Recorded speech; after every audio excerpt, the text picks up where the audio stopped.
Greece एनिपस नदीच्या तीरावर व कोटोरा पर्वताच्या पायथ्याशी सीझरच्या सैन्याचा तळ पडला होता. ग्रीसचा मांडलिक पॅरेफार्सस जातीने थांबला होता. तो तरुण होता आणि त्याला सीझरबद्दल आदर होता.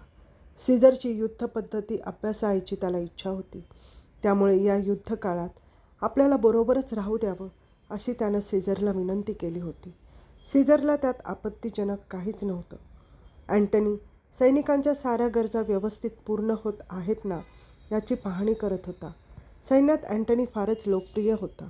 अँटनी बहुतेक सैनिकांना नावाने ओळखे.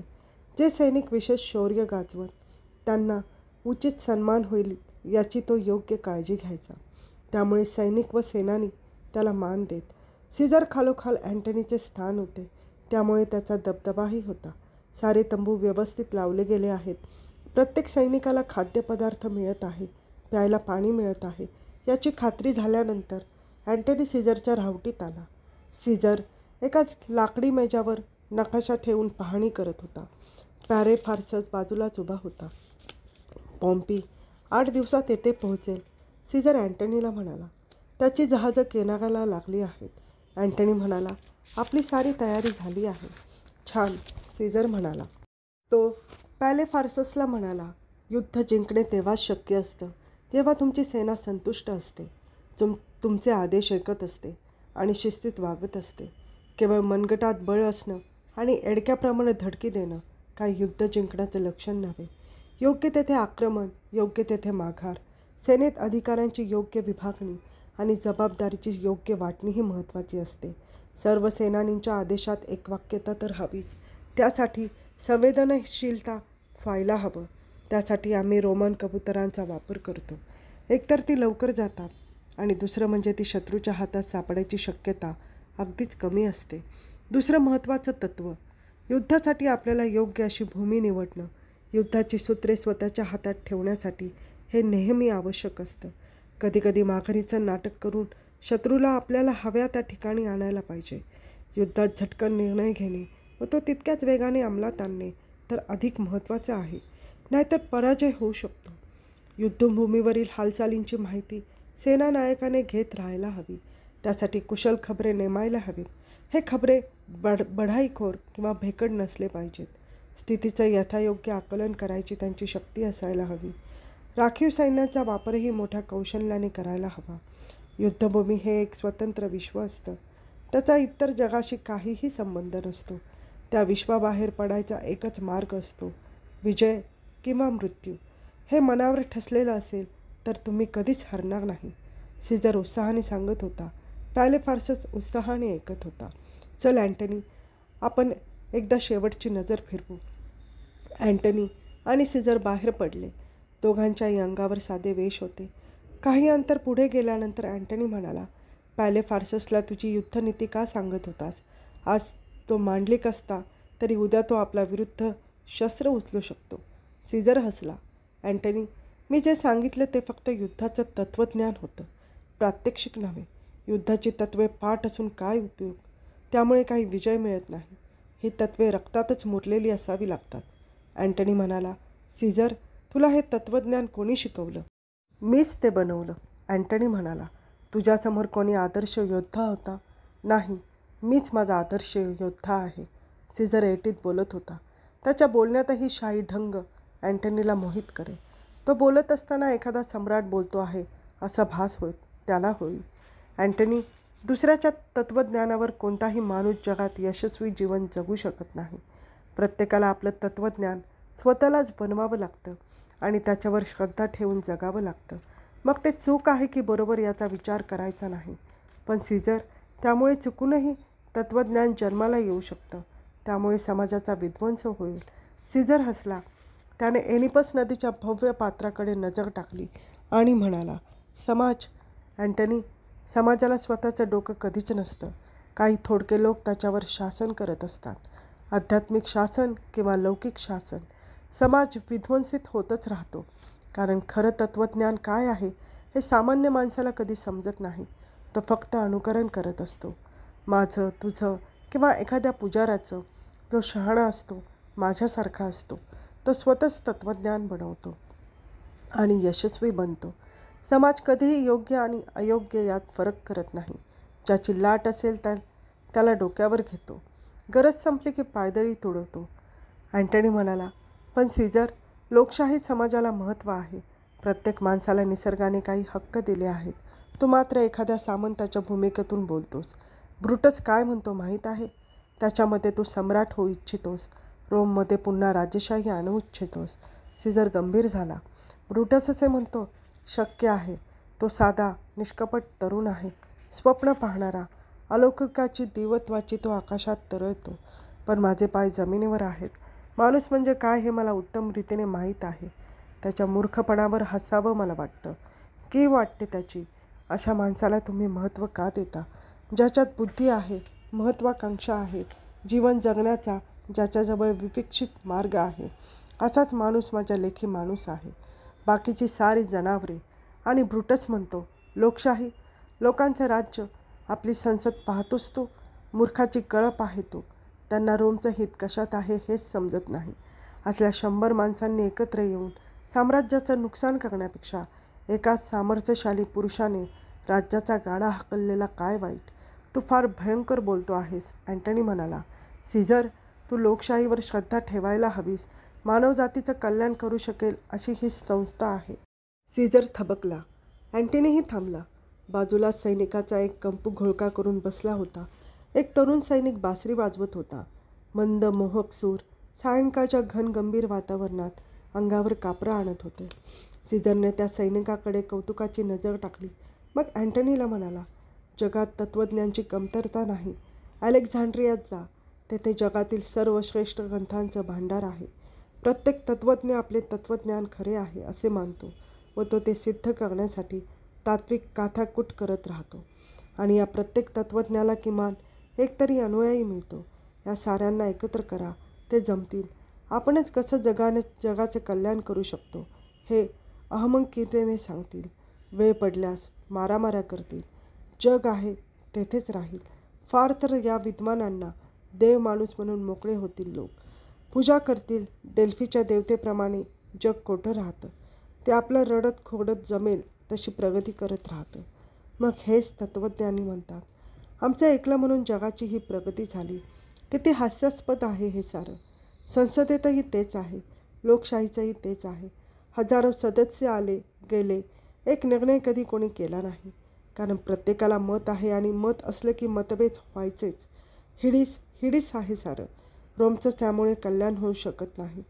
सेनेला ज्याप्रमाणे एक सेनानायक असतो तसा देशालाही एक नेता असायला हवा. मग तो चूक असो की बरोबर असो, जनतेने त्याच्या मागोमाग जायला हवे. तरच प्रगती होईल. अधोगती होणार नाही. आणि झाली तर ते मग देशाचं दुर्दैव असेल. 1000 मूर्खांनी देशाचं वाटोळं करण्यापेक्षा एकानंच केलेलं काय वाईट? अँटनी थक्क झाला होता. सीझरचं हे तत्त्वज्ञान त्याला धक्कादायक वाटलं होतं. पण त्याने काहीच प्रतिक्रिया व्यक्त केली नाही. सीझरला विरोध आवडत नाही याची कल्पना होती. पण जसा जसा तो विचार करू लागला तसं तसं त्यालाही सीझरच्या म्हणण्यात तथ्य वाटू लागलं. सीझर, मग तू सम्राट का होत नाहीस? तू लायक आहेस. तूच रोमच्या प्रचंड साम्राज्याचा डोलारा सावरू शकतोस. जनता नालायक असेल, मतविहीन असेल, दिशाविहीन असेल, मूढ असेल तर ती लोकशाहीला नालायक असते. आणि आपली लोकशाही तर दिखाऊ आहे, तकलादू आहे. ज्याच्याजवळ धन आहे, जातीय प्रतिष्ठा आहे असेच लोक संसद सदस्य बनतात. मग ते मूर्ख असले, अडाणी असले तरी चालते. त्यांना शासन व्यवस्था म्हणजे काय, शासनाची गरज काय हेही समजत नाही. जनता समजूतदार असेल, इष्टानिष्ट काय ते समजू शकणारी असेल तरच लोकशाही उपयुक्त आहे. पण येथे सारंच उलटं आहे. समाजात पाप आहे, अनाचार आहे, अनिती आहे. प्रत्येकात स्वार्थीपणा सळसळतो आहे.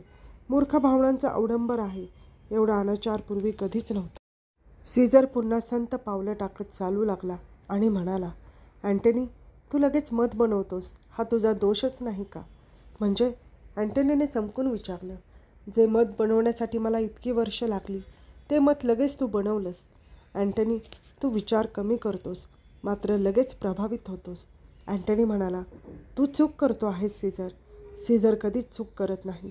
सीझर पुन्हा आढ्यतेने म्हणाला आणि पुढे चालू लागला. अँटनी तेथेच उभा राहिला. सीझरची भव्यता त्याच्या आकलनात येत नव्हती. जे मत व्यक्त करायला तो एरवी घाबरला असता ते सीझरनं किती सहजतेने व्यक्त केलं होतं. सूर्य मावळला होता. एनिपसचा गंभीर ध्वनी आसमंतात गुंजत होता. अँटनीने साऱ्या तळावर नजर फिरवली. ठिकठिकाणी शिकोट्या पेटल्या होत्या. पलीकडे कोटुरा पर्वताची भव्य शिखरे आभाळाला स्पर्शत होती. अँटनी चालत चालत नदीकाठी आला व एका खडकावर जाऊन बसला. पाण्यात पाय बुडवले. थंडगार पाण्याचा स्पर्श त्याला कानकळे सुखद व्हायला लागला. तो सुखद विचारांच्या लाटात तुडुंब भिजला. नकळत त्याच्या चेहऱ्यासमोर फुलवियाची आकृती तरळू लागली. जगात त्याचे दोनच जवळचे होते, एक सीझर, दुसरी त्याची प्रिय पत्नी फुलविया. पॉम्पीच्या सेना 2 दिवसाच्या अंतरावर आल्या होत्या. तोवर ज्युलियस सीझरने आपली व्यूहरचना केली होती. कोटुरा पर्वताच्या पायथ्याच्या बाजूने अँटनीने चाल करायची होती, तर सखल भागातून सीझर स्वतः युद्ध करणार होता.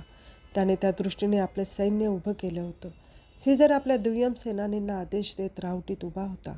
तेवढ्यात एका सैनिकाने आत येऊन सांगितलं, पॉम्पीचा दूत आला आहे, त्याला आत पाठव. सीझरने आज्ञा दिली. थोड्याच वेळात दूत साध्या वेशात आत आला. त्याने सीझरला लष्करी अभिवादन केले. सीझरनं विचारलं, युद्धाच्या नौबती झटल्या असताना एवढ्या उशिरा तू का यावंस? महान पॉम्पीचा आपल्यासाठी संदेश आहे, संदेश वाचून दाखव. दूताने संदेश वाचायला सुरुवात केली. सीझर, तू एक चांगला योद्धा व सेनानी असलास व आज माझ्याशी युद्धाच्या पवित्र्यात उभा असलास तरी आपण एकेकाळी मित्र होतो हे मला विसरता येत नाही. त्या मैत्री स्मरून मी तुला सल्ला देतो की हा युद्धाचा विचार सोडून दे. सर्वाधिकारी पदाचा त्याग कर आणि पुन्हा गॉलमध्ये परत जा. हे सारे मी रोमच्या हितासाठीच सांगतो आहे. तू रोमचं हित कदापि करू शकत नाहीस. तू प्रजातंत्राचा घात करणार अशी माझ्या आत्म्याची खात्री आहे आणि मी ते कदापि होऊ देणार नाही. बळाने दबवणाऱ्या मी नव्हे, हे तुला माझ्या दैदिप्यमान कारकिर्दीवरून माहीत असलंच पाहिजे. जी गोष्ट मला पटलेली असते त्याच्या गोष्टीचा आयुष्यभर पाठपुरावा मी करत राहीन. आणि मला हे पटलेलं आहे की रोमच्या साम्राज्याच्या हितासाठी तुझं सर्वाधिकारी पद नष्ट झालं पाहिजे. तेव्हा तू युद्धाचा विचार सोडून दे आणि गॉलमध्ये आपल्या सेनेसह निघून जा. सीझर संतापेल असं इतर सेनानींना वाटत होतं, पण सीझर पराकोटीचा शांत होता. तो दूताला म्हणाला, दूता जा, पॉम्पीला सांग. सीझरला त्याच्या मैत्रीचा नेहमीच अभिमान वाटत आला आहे. तो ज्या उदात्त उद्देशाने माझ्याशी युद्ध करायला आला आहे त्या उद्देशाचाही सीझरला आदर वाटतो. पण सीझरसमोरील काही उद्देश आहेत आणि तेही तितके पवित्र आहेत. आता कोणाचा उद्देश अधिक चांगला आहे याचा निर्णय रणमैदानावरच होऊ द्या. दूताने तो संदेश लक्षपूर्वक ऐकला आणि निघून गेला. सीझर पुन्हा आपल्या सेनानींकडे वळला आणि आपलं उरलेलं काम करू लागला. पॉम्पीने सीझरच्या सैन्य रचनेचा बारकाईने अभ्यास केला. त्याच्याकडे स्किपिओ, लेबिनियस, अफ्रिनियन्ससारखे कुशल योद्धे होते. त्याच्या मदतीने त्याने महान राज्य गाजवले होते. पश्चिमेकडे आणि दक्षिणेकडे त्याचे रोमन साम्राज्य वाढवत होतं. सार्डिनिया, ग्रासिका आणि सिसिली बेटं तर त्याच्या व्यक्तिगत अखत्यारीत होती. स्किपिओ स्वतः घोड्यावरनं रपेट मारून पॉम्पीची सेना आहे त्या स्थितीत कोणत्या पद्धतीचं चांगलं काम करू शकेल यासाठी भौगोलिक स्थितीची पाहणी करून आला होता. स्किपिओ पॉम्पीला म्हणाला, सीझर उंचावर आहे, त्याला त्याचा फायदा मिळेल. आपण सखल भागातून पुढे येऊ असा त्याचा अंदाज असला पाहिजे. तेव्हा आपण थोडं पूर्वेकडे सरकू. तिकडून टेकड्या बऱ्याच आहेत. आपण अर्धी सेना त्या बाजूने नेऊ. पॉम्पी उंचापुरा अत्यंत धिप्पाड बांध्याचा होता. आता तो म्हातारा झाला होता, तरीही त्याच्या उत्साहात किंचितही कमतरता नव्हती. आजही त्याच्या बाहूत तीच विराट शक्ती सामावलेली होती. त्याच्या चेहऱ्यावर नेहमी शांत भाव असत, पण तो शीघ्रकोपी होता. कोणत्याही क्षणी त्याच्या मुद्रेवर संतापाचे तांडव नृत्य करू लागले आणि ते तांडव सहजासहजी शांत होत नसे. पॉम्पीने स्किपिओचं बोलणं शांतपणे ऐकून घेतलं आणि म्हणाला, नाही, आपण जातो आहोत तोच मार्ग योग्य आहे. पॉम्पी म्हणाला, सीझरला मला समोरासमोर टक्कर द्यायची आहे. त्याला घमेंड आहे त्याच्या शक्तीची. माझ्या सैन्यात किती दम आहे तो त्याला या युद्धात दाखवायचा आहे. स्किपिओ, मला सारे महान पॉम्पी म्हणतात, कारण माझी वीरता अवघ्या त्रिखंडाला व्यापून उरलेली आहे. स्किपिओ म्हणाला, पॉम्पी, पण असं करणं योग्य नाही. सीझरला भौगोलिक स्थितीचा फायदा मिळेल. स्किपिओ, माझ्या आज्ञांचं पालन कर. पॉम्पी कठोर स्वरात म्हणाला, मला पळून जावं लागलं रोममधून, जेथे माझ्या आगमनासरशी नागरिकात अलोट जल्लोष होई, त्या रोममधून मला चोरासारखं पळून जावं लागलं. स्किपिओ, माझ्या क्रोधाला पारावार राहिलेला नाही. स्किपिओ नम्र स्वरात म्हणाला. पॉम्पी, क्रोधाच्या भरात वेडी वाटचाल करून युद्ध जिंकली जात नाहीत. स्किपिओ, पॉम्पी कडाडला. तेवढ्यात पॉम्पीचा दूत आला. काय झालं? स्किपिओने त्याला विचारलं. दूतानं सीझरचा निरोप सांगितला. पॉम्पी क्रोधानं वेडापिसा झाला होता. त्यानं खाडकन दूताच्या थोबाडीत मारली. स्किपिओ थक्क होऊन पाहत राहिला. पॉम्पीने इतकं संतापायची काहीच आवश्यकता नव्हती. दूत तर सीझरचा निरोप घेऊन सांगत होता, स्वतःचा नव्हे.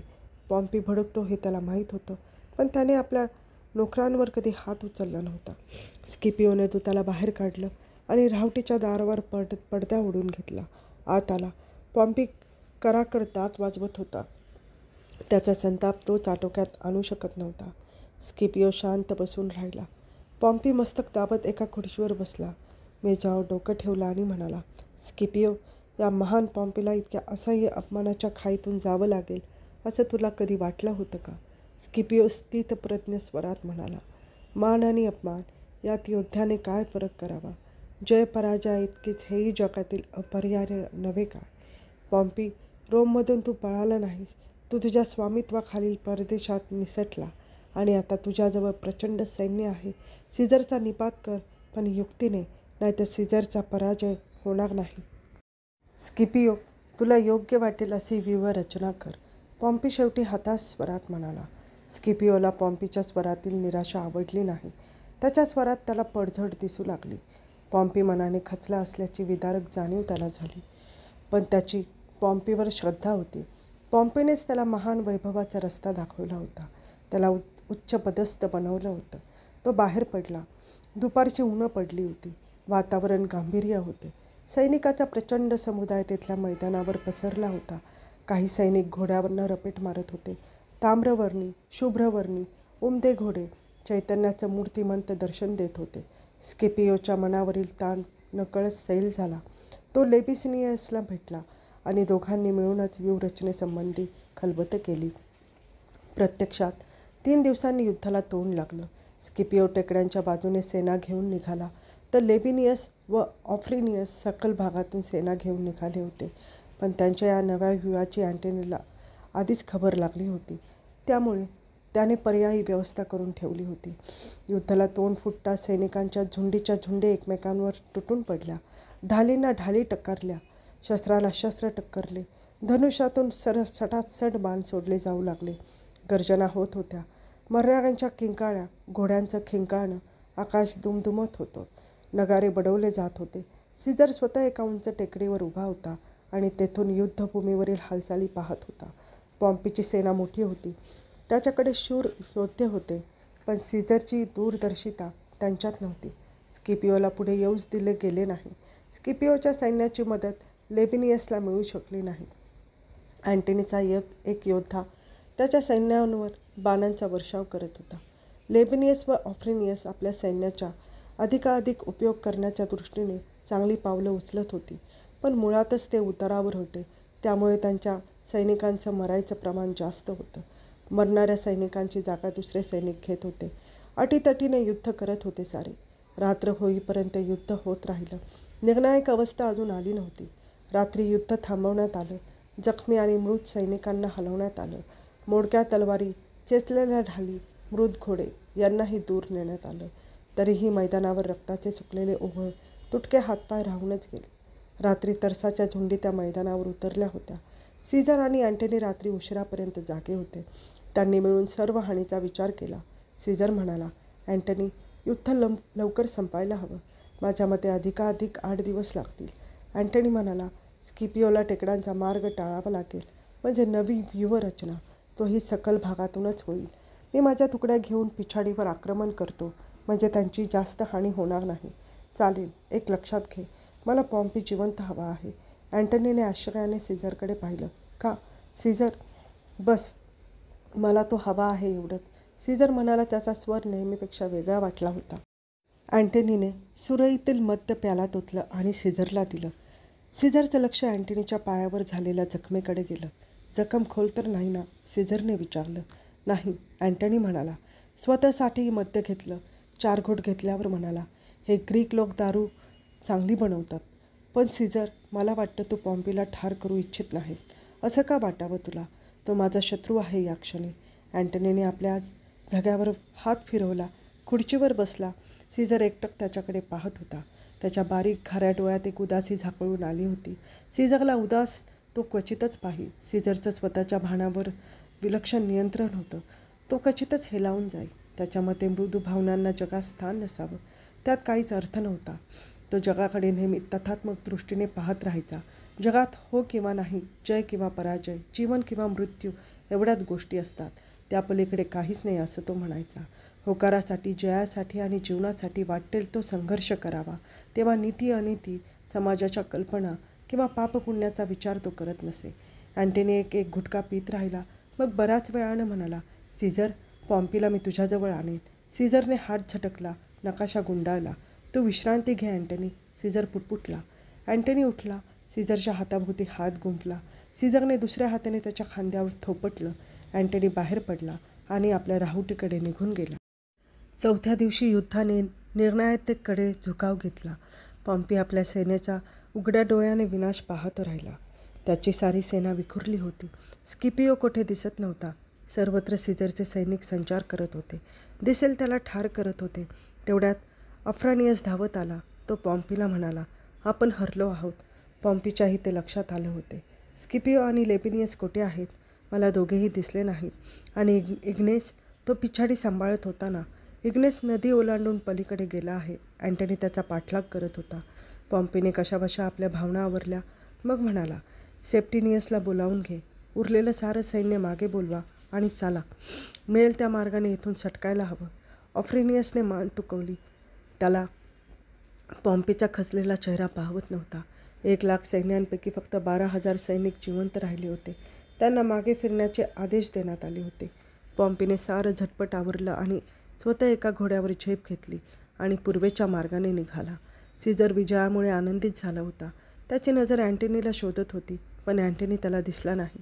त्याने आपलं सारं सैन्य एकत्र केलं आणि एका उंच मंचावर उभं राहून म्हणाला, आपला विजय झाला आहे. साऱ्या सैनिकांनी सीझरचा जयघोष केला. सीझरने शिर तुकवून जयघोष स्वीकार केला. तेवढ्यात मार्क अँटनी घोडा पळवत तेथे आला. तो घामाने चिंब भिजला होता. त्याने घोड्यावरून खाली झेप घेतली आणि धावतच मंचावर आला. सैनिकांनी त्याच्याही घोषणा द्यायला सुरुवात केल्या. अँटनीने हात उभारून सैनिकाच्या उत्साहाला आवर घातला आणि म्हणाला, पॉम्पी आपल्याला घाबरून पळाला आहे. त्याचा मुलगा इग्नेसही पळाला आहे. लेबिनियस ठार झाला असून स्किपिओ जबर जखमी होऊन पळाला आहे. आपण त्याचा पाठलाग करायला हवा. त्यांना पकडायला हवं. सीझरने अँटनीच्या खांद्यावर हात थोपटला. तो उच्च स्वरात म्हणाला, याचा अर्थ आपला विजय अपूर्ण आहे. सीझर म्हणाला, चला आपण शिकारी कुत्र्याप्रमाणे त्यांचा मार्ग काढत जाऊयात. जोवर आपण पॉम्पीला पकडत नाही तोवर आपला विजय पूर्ण होणार नाही. सैनिक विजयानंदाने बेभान झाले होते. सावज हातातून सटकलं असेल तर तो पकडायलाच हवं. सीझरच्या शब्दांनी त्यांचा उत्साह द्विगुणित झाला. त्यांनी मोठमोठ्यानं आरोळ्या मारल्या. ढालींवर शस्त्र आपटून प्रचंड ध्वनी निर्माण केला. सायंकाळी सीझरची प्रचंड सेना पॉम्पीच्या पाठलागावर रवाना झाली. मागे राहील ते प्रेतांनी भरलेलं मैदान, रक्ताने भरून वाहणारी एनिपस नदी आणि विपश्न कोटुरा पर्वत. पॅलेफार्सस मागेच थांबला होता. त्याने हे दृश्य खिन्न मनाने पाहिलं. सीझरने किती कौशल्याने हे युद्ध जिंकले ते त्याने पाहिलं होतं. युद्धाबद्दल, हिंसेबद्दल एक विलक्षण वितृष्णा त्याच्या मनात जागृत झाली. एके दिवशी तोही अथेन्सला रवाना झाला. क्लिओपात्रा अलिप्पो येथे आलेली होती. आर्थरने सारी जहाजं बांधून घेतली होती. इजिप्तमध्ये जायचा दिवस जवळ आला होता. आर्थरने क्लिओपात्राला मोठी सेना दिली होती व तो स्वतःही इजिप्तमध्ये जाणार होता. तेवढ्यात आपली बहीण आर्सिनी टॉलमीकडून पराजित झाल्याची वार्ता तिच्या कानावर आली. एचिला या विजयाचा सूत्रधार होता. एचिला त्याप्रमाणे आपल्याही नाशाची वाट पाहत असणार हे तिच्या लक्षात आलं. जेव्हा ही वार्ता तिला मिळाली, ती अलिप्पोजवळील एका पहाडावरील प्राचीन किल्ल्यात उतरली होती. तो किल्ला 2 शतकापूर्वी एका सामंतानं ग्रीकाच्या आक्रमणापासून बचाव करण्यासाठी बांधलेला होता. तिच्याबरोबर तिचा सेनानी डिसोनियसही होता. डिसोनियस मात्र या वार्तेने खुश झाला होता. क्लिओपात्रा आणि डिसोनियस फिरत फिरत किल्ल्याच्या तटावर आले होते. तेथून खाली महाकाय दरी दिसत होती. त्या दरीतून हवा सुसाट आवाज करत वाहत होती. क्लिओपात्राची पायघोळ वस्त्रे हवेवर फडफडत होती. डिसोनियस एचिलाला आपल्या जिवंत सोडायला नको होतं. तो आपल्या हाती सापडला होता. हाती आलेल्या शत्रू जिवंत सोडणं कधीकधी किती धोक्याचं बनतं हे आता स्पष्ट झालं होतं. डियोनस म्हणाला, उलट तुमचा एक शत्रू तर कमी झाला, नाहीतर तुम्हाला 2 आघाड्यांवर लढावं लागलं असतं.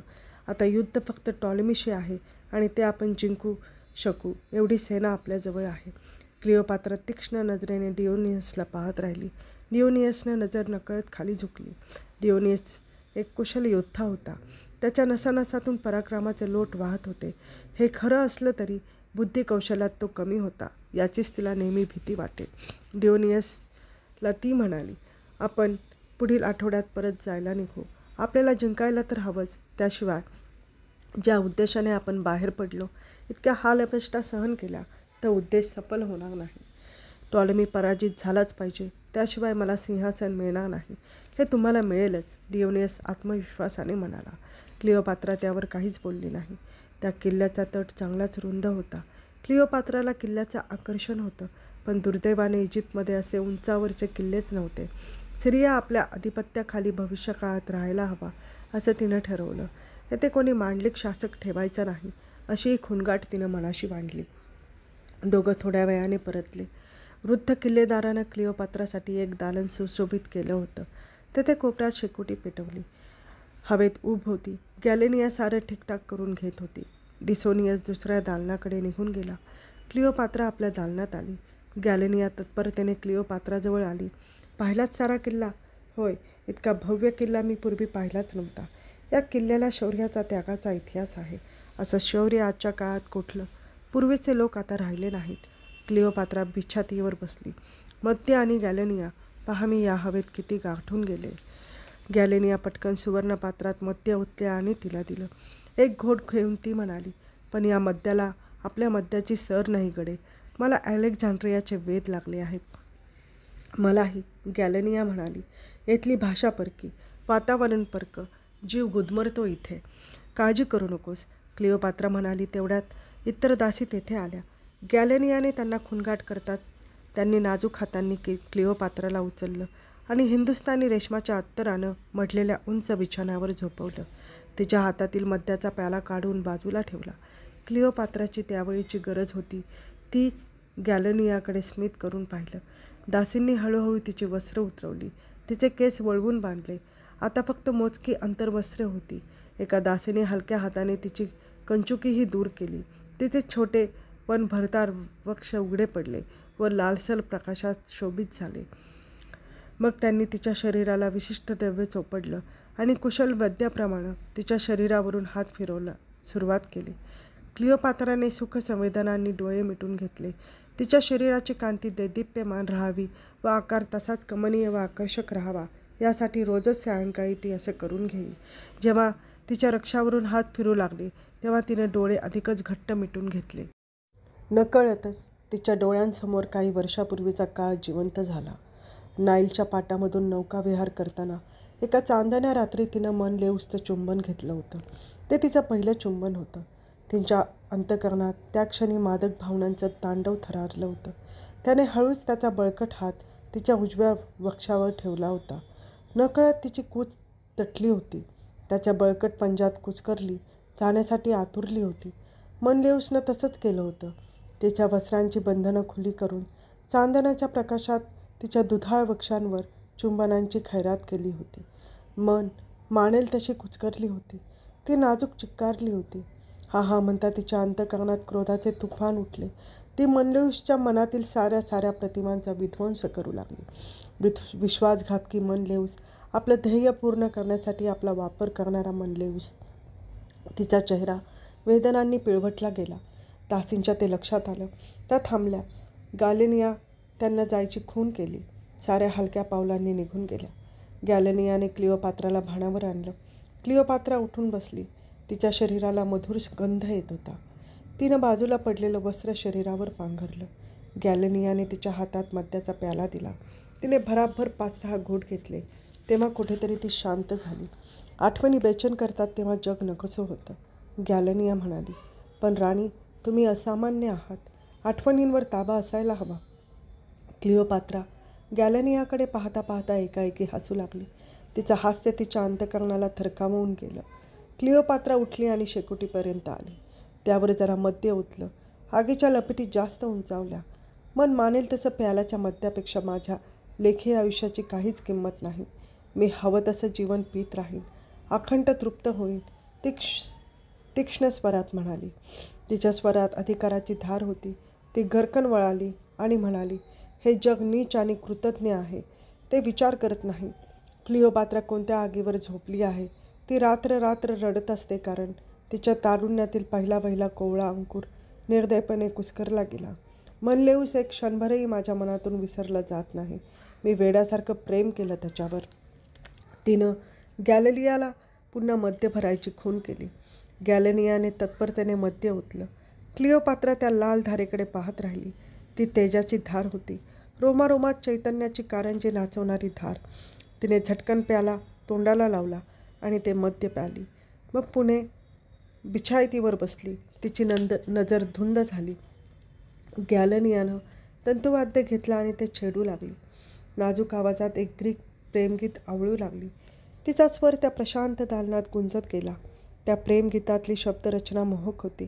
त्या प्रेमगीताचा नायक आपल्या प्रेयसीला उद्यानात भेटायला जातो, पण नायिकाच आलेली नाही. तो तिथल्या झाडांना, पुष्पमंडित वेलींना आपल्या प्रेयसीची विचारणा करीत राहतो. त्याची व्याकुळता पाहून वेलीतून, झाडाच्या पानातून इवल्या पऱ्या बाहेर येतात. त्या त्याच्यासाठी नृत्य करतात, पण तरीही त्याच्या मनाची शांती होत नाही. मग त्या एक एक करून 10 दिशांना जातात. त्याच्या प्रेयसीला शोधत राहतात. त्यांना एका महालात त्याची प्रेयसी एका धनिक सरदार पुत्राच्या मिठीत प्रणयमग्न झालेली दिसते. त्याचेही अंतःकरण शोकाने पिळवटून निघते. त्या पऱ्या अश्रुपात करत करत फिरतात. नायक प्रेयसीच्या आठवणीत मग्न झालेला असतो. त्या पऱ्या येतात. त्याच्याभोवती मंडलकार उभ्या राहतात. रात्र वाढत जाते. चंद्राची कोर फिक्कट प्रकाशाची उधळण करते. वृक्ष, पुष्पवेली, आकाश आणि तारे म्लान होतात. तो शुद्धीवर येतो. म्लान विश्वाला पाहत राहतो. आक्रदत पऱ्यांना विचारतो, कोठे आहे माझ्या हृदयावर राज्य करणारी? एक परी धीर धरून त्याला सत्य ते सांगते. तो वेडापिसा होतो. शोकवेगाने उठतो आणि आकांत करत राहतो. जेव्हा त्याला तेही भान राहत नाही, तो खंजीर काढतो व स्वतःच्या पोटात खुपसून आत्मघात करतो. शेवटच्या कडव्यांना गाताना गॅलिलियाचा स्वर कंप पावत होता. त्या नायकाचं दुःख तिच्या स्वरात जिवंत होऊन त्या दालनात अवतरलं होतं. तिने ते तंतुवाद्य अखरच छेडलं. तो भग्न स्वर शेवटचा गुंजला. तिने आपले ओलावलेले डोळे पुसले. दालनात शेकोटीचा उजेड मंद झाला होता. ती उठली. क्लिओपात्राच्या समोर आली. तिनं प्याला कधीच जमिनीवर सोडून दिला होता. ती पुतळ्यासारखी स्तब्ध बसली होती. तिच्या नेत्रातून अश्रूंच्या धारा गळत होत्या. जणू वेदनांनी स्वतः क्लिओपात्राचं रूप घेतलं होतं. गॅलिलिया आपल्या मालकिनीच्या पायांवर कोसळली, तरीही क्लिओपात्रा भानावर आली नाही. ती तशीच स्तब्ध बसून राहिली.